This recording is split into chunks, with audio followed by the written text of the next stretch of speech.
Umani ng atensyon online ng umano'y isyu ng tampuhan sa pagitan ni Bella Padilla at Kim Chiu.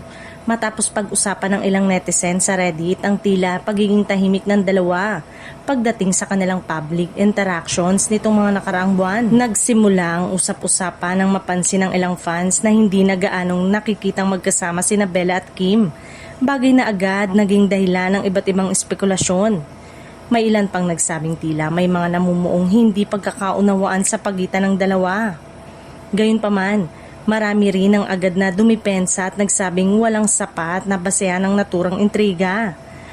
Ayon sa ilang netizen, normal lamang na maging abala ang bawat isa sa kanila at personal na buhay, kaya hindi na sila madalas makita sa iisang pagkakataon.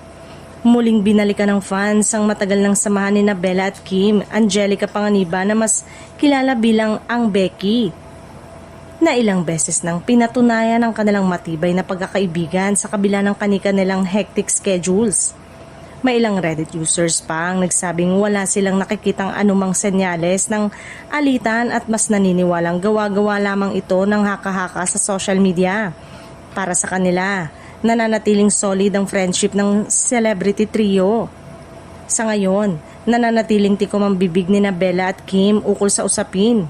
Hanggat walang direktang pahayag mula sa dalawa, nananatiling isang palaisipan kung may katotohanan nga ba ang issue o isa lamang itong simpleng haka-haka ng netizen.